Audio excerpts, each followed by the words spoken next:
Welcome to Kevin Deal Photography, where I take you on my journey through photography. On today's episode, we're going to be doing an in-depth review of the RF35mm 1.4 VCM.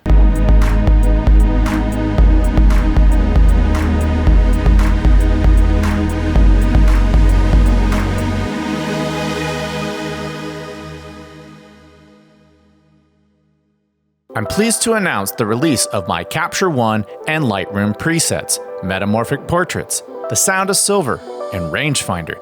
These are all available for purchase at my website. Go to kevindealphotography.com or check out a link in the description below. And now, on to today's episode.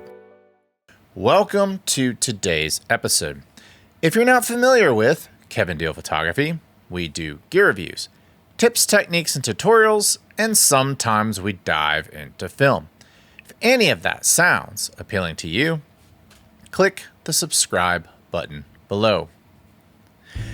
It's here! It's finally here! The RF mount turns 6 years old in 2024, and we now have the Canon RF35mm f1.4 VCM lens. Now, this is not a USM motor, it's a VCM motor, which means voice coil motor. We'll get more into that in a bit. Another thing that immediately stands out to me about it is the clickless aperture ring. I also hear something shaking inside. We'll talk about that as well. But let's talk about the focal length. 35mm is my favorite focal length. With photography, I mostly shoot environmental portraiture, editorials, and street photography. And I find 35mm is that perfect focal length that tells the viewer who the subject is, where they were, what they were doing, and who was there.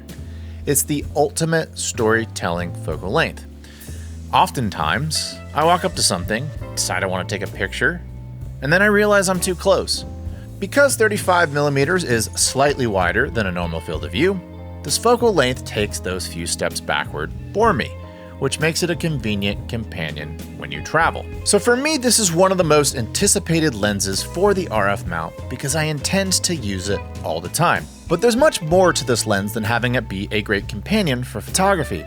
This is a hybrid lens with built-in video features, and we're going to explore those in today's episode. But one thing that I want to make abundantly clear is that this is not a long-term review because this lens just came out. But having reviewed several lenses for the Canon RF mount, I can draw some pretty early conclusions. I also want to make clear that while I will touch up on some technical aspects of this lens, this is a real-world review. We're going to shoot jobs with this lens, not MTF charts. All I care about is the type of work I can produce on this RF35 1.4, the types of stories that I can tell on this lens. So while the rest of this episode will be real-world use, let's set it up by going over the specs. The Canon RF35mm f1.4 L VCM lens is the current full-frame flagship 35mm lens for the Canon RF mount. It's a weather-sealed autofocus lens that doesn't have image stabilization. It has an aperture range of f1.4 to f16. Like all Canon RF lenses, it has a built-in customizable control ring. It has a stepless aperture ring for video makers, and according to Canon, will also be accessible for photography functions on future cameras. It comes with an adapter to allow you to insert rear drop-in filters. Its optical design is 14 elements in 11 groups, and it has 11 rounded aperture blades. It has an angle of view of 63 degrees.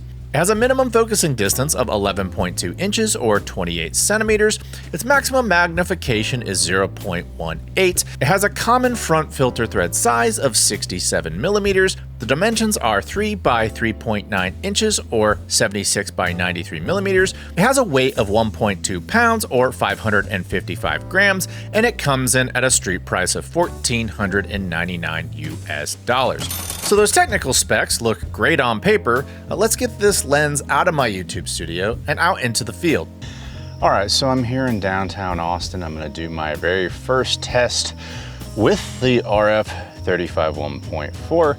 I'm actually recording myself with it right now. I have a model and a stylist coming down here. We have a pretty early wake-up call. which is why the sun is rising and I'm actually using a video light. So as I covered in my 35 1.8 video, link in the description below, 35mm is my favorite focal length for environmental portraiture, which is exactly what we're going to be doing today. So to test out the L version, I'm gonna be looking for some things that will hopefully make this lens stand out from the 35 1.8. But that 1.4 maximum aperture is another thing I'm very interested in checking out. So let's put this guy through the paces for environmental portraiture.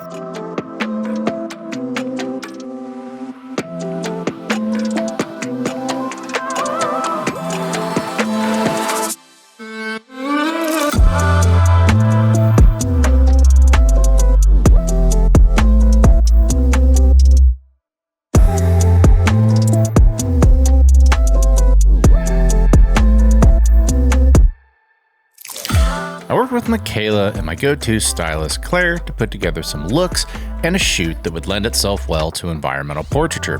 So we did a takeover of Zilker Park, which has majestic views of the downtown Austin skyline. On account of the fact that the sun had yet to come up and the fact that I had a 1.4 lens, I took it upon myself to start the set all the way open, and keeping up with the pedigree of other L RF prime lenses, my subject stayed razor sharp at 1.4.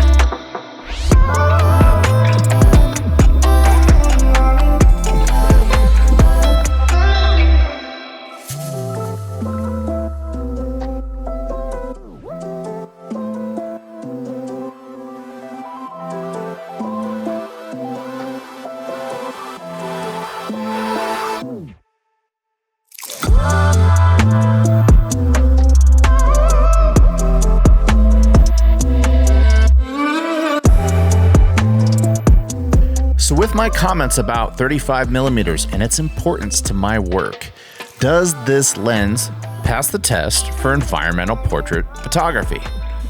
Scrolling through file after file, I was impressed with the quality of the images. But does this lens have continuity of character when you compare it to what is often regarded as the 3 best prime lenses in the RF lineup? We're going to compare it to the 50, the 85, and the 135mm prime L lenses. So for this next test, we're gonna do what I call the continuity of character test. And what the hell do I mean by continuity of character? So if you follow this channel, especially for my Canon RF content, you've probably seen that I reviewed the RF50, 85, and 135mm L flagship lenses. And by continuity of character, what I'm talking about is when I shoot on those 3 lenses, and I've shot hundreds of thousands of shots on those 3 lenses, when I take those files into post-production, do they render contrast, color? Are they the same sharpness? How involved is my post-production editing going to be? And I've found that with those 3 lenses, I don't really have to do anything different at all. They all render about the same. The only thing that really changes on them is their focal length and their maximum f-stop. So with this RF35mm 1.4, does it have continuity of character? Is it simply a plug and play and the files in post-production are going to be consistent? The only thing that's different is it's rendering at 35mm versus 50, 85, and 135. And the reason why this is significant is because if you're watching this and say you're a wedding photographer, a lot of wedding photographers are attracted to that 35mm focal length, and the 35 1.4 Mark II in the EF mount is regarded as one of the best storytelling lenses for weddings out there. So does this guy fill in that void? We're gonna test it out today. I'm not shooting a wedding, but I am shooting something outdoors that's being done around the same time as a wedding. I'm gonna be shooting promotional content for a local musical artist for their upcoming album near a pool. And so we're gonna have a bright sunny day, just like you might encounter on a wedding. So let's do our continuity of character test right now.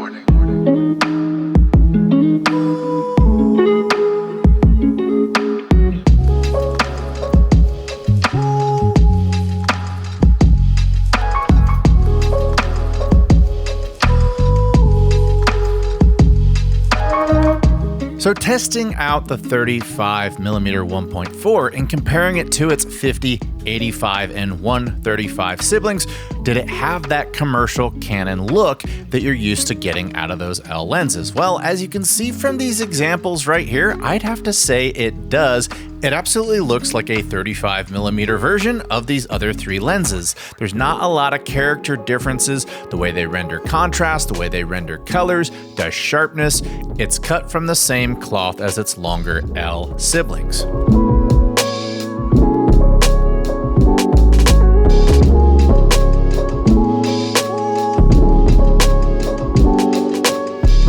And what exactly is that look we're going for? As you can see, this thing absolutely smokes when you're talking about that commercial look. If you're shooting a commercial project, you're shooting album covers, you're shooting weddings.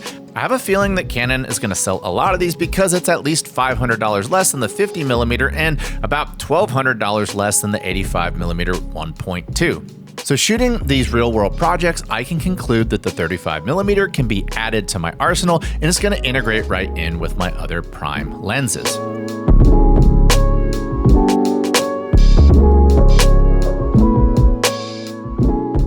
But some people are made for the streets, and 35mm, well, it was made for the streets. You've probably heard me talk ad nauseum about why I love 35mm so much for street photography, but it just works for my photography.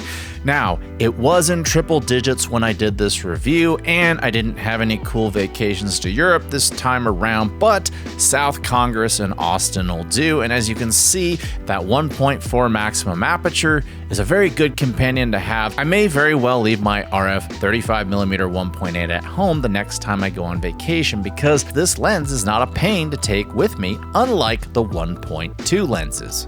And one other thing to keep in mind about this lens is, unlike the Macro 35 non-L version, this guy has weather sealing, so you can go take him out in a downpour with your R5 or your R6 Mark II or whatever weather sealed body you have and shoot until your heart's content. But photography is not all this guy is marketed as, so let's look at the other side of this lens. Let's test him out for video. One thing that immediately stands out to me about this lens is that it doesn't focus breathe at all. That makes this guy a premium option for video related work, and I'm happy to report that it focuses well in low lighting situations. Here's an example of handheld aperture changing. I find that it's pretty smooth, all things considered. I did this on an R5 body with in-body image stabilization. Next up, I did a handheld versus gimbal test where I zoomed in on my hat of all things. And as you can see with this split screen example, you can see how shaky it is handheld with IBIS versus a gimbal. I thought it did pretty well overall, but I still took it out in the field when I did my styled shoot to shoot some B-roll at 60 and 30 frames per second. And as you can see right here, I think that the 35 coupled with an IBIS body does a great job.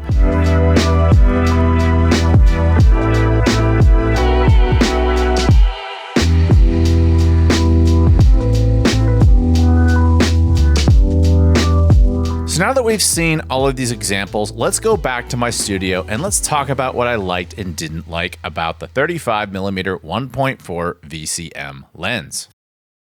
So we've run this lens through its paces and I have some opinions on it. Let's talk about the pros and cons of the Canon RF35mm 1.4 L VCM lens. I was fortunate enough to be invited by Canon to participate and assist in the product launch video for this lens. Thanks to my good friend and neighbor Vanessa Joy, my cool hat and Kevin Deal logo made it into the promo video, which is kind of cool. But more importantly, I got to put my hands on this lens early. And the very first thing that stood out to me about this lens is the first pro I want to talk about. The size and weight of this lens is compact and light. While it's still about twice as heavy as the non-L RF35mm, it's only about half the weight of my 50 and 85 1.2 lenses. It's about the same weight as another L lens in the Canon RF lineup, which already has a reputation for being light. The RF14-35 f4, which I'm recording myself on right now, is 19 ounces or 539 grams. This RF35mm 1.4 is only 0.4 ounces heavier at 19.4 ounces or 550 grams. So for all intents and purposes, they're the same weight. The image quality on this lens is fantastic. As I demonstrated in my continuity of character section of this episode, it's cut from the same cloth as its larger and longer siblings, the 50mm, the 85mm, and the 135mm L lenses. It's a third stop darker than the 50 and the 85, and thus not as shallow, but it's brighter and more shallow than the 135, so in terms of light transmission and depth of field, it fits right in. Personally, after admiring the size and weight of this lens, I don't think I want a 1.2 version, which by the way, doesn't exist, but it's been the speculation of many rumors, and I can tell you that if they made a 1.2 version of this lens, based on what we know about other 1.2 Canon RF lenses, it's gonna be a pound heavier and probably $1,000 more. With this size, this weight, and more importantly, this price, I'm good at 1.4. The bokeh on this lens was perfectly fine as I admired the shots from the distance they were supposed to be viewed at. I would notice zoomed in that onion rings would appear from time to time, but to be honest, I don't care. I still think the bokeh of this lens is excellent, and truth be told, I tend to stop down at a focal length this wide. But if I need that dreamy effect, I can open this guy up to 1.4 and get that dreamy look. In terms of sharpness, I regard its three siblings as the sharpest three lenses in the RF lineup. I took some shots with this lens and the RF35 1.2, and at several apertures in the center of the frame, this RF35mm was at least as sharp and noticeably had better contrast.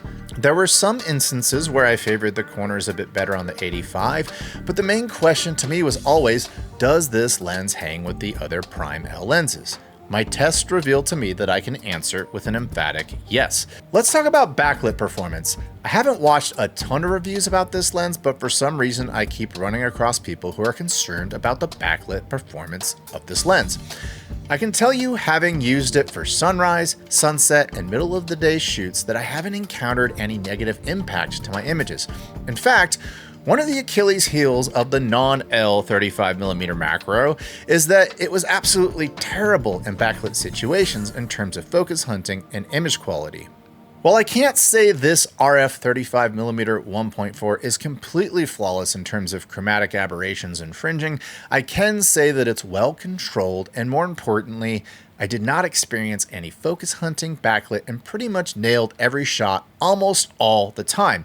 Personally, I have no idea why people are saying that. My experiences have been that it looks fantastic. Nonetheless, I grabbed my RF50mm 1.2 and shot a street sign that was backlit at golden hour, and when I put this RF35mm 1.4 on, I more or less reproduced an image that looked exactly the same. It was just at 35mm instead of 50mm. So I don't know what all the fuss is about with the backlit performance of this lens, but for both stills and video, it kind of performed like my other L prime lenses. Only you can determine if the examples I shared here satisfy what you're looking for. The stepless aperture ring was smooth. I didn't notice a ton of camera shake when I turned it by hand. I will note that this is not clicked, which some of you may find to be annoying. I personally don't care about this because I can assign the aperture to the control ring if I need my aperture to click. I think this lens delivers in most areas when it comes to video. I think the aforementioned smooth aperture ring, coupled with the fact that this lens doesn't have focus breathing, should make it a hit among videographers. Additionally, the VCM or voice coil motor has fast floating rear focus and a nano USM for quick and quiet floating focus. I found that the performance of this feature was flawless, and I definitely put that under the pros. The autofocus speed of this lens is on par with my other L lenses. Should you ever apologize for spending $1,500 on a lens that has the same sharpness and backlit performance of lenses that cost almost $3,000 after tax? No. The answer is no.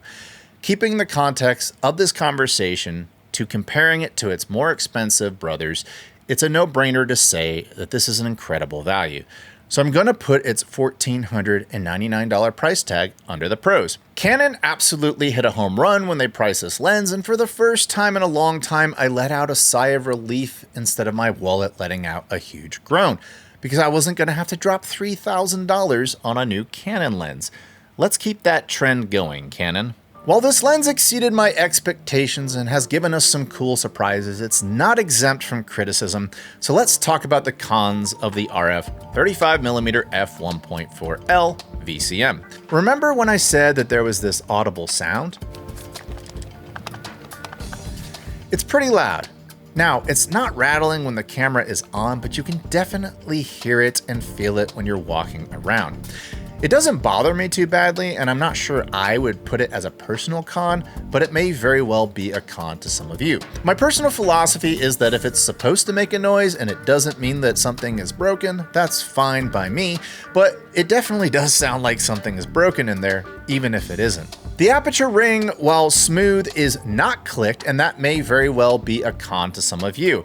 I'm not hip to Sony cameras, but supposedly they make lenses with a click button. The ring can go from smooth to clicked, and I would have liked to have seen that executed on this lens. My bigger issue is that it's for video only on all models of cameras that were made up until the time of this video. If you look at Canon's language, they say future models will be able to utilize the aperture ring for both video and stills.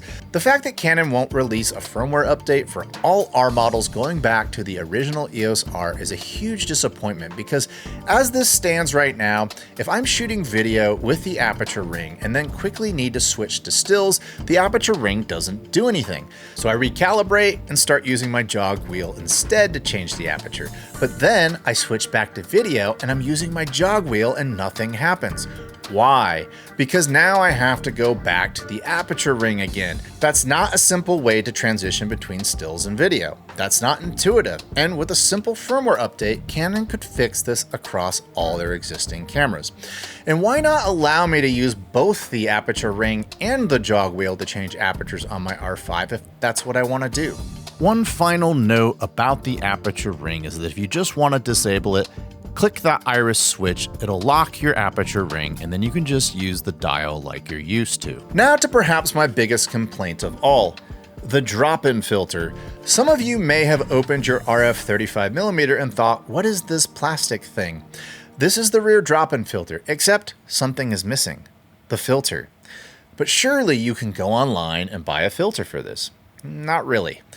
There are no pre-made filters that fit in this holder at the time of this video. And when they launched this lens, inexplicably, Canon didn't launch filters to go with it. I think the obvious answer here would have been to sell pre-made filter kits, ND3, ND6, ND9, have them ready to sell. Overcharge us, but just have them. So what do you do? Well, Canon has PDFs online where you can print out a template, don't forget to print to scale, then you have to go purchase sheets of gel filters, something like an X-Acto knife, and then you have to make them yourself.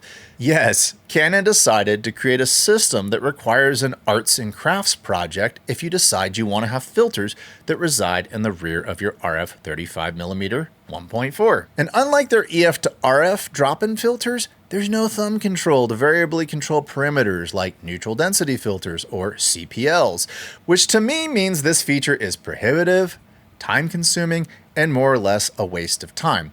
So just do what I did and go buy a 67mm variable ND filter for the front when you want to shoot video and put this little plastic holder in the box before you inevitably lose it. But outside of those couple things, there's really not a lot to dislike about this lens. It's everything I hoped it could be and then some, and for $1,499, this lens is a no-brainer for working professionals who live at the 35mm focal length.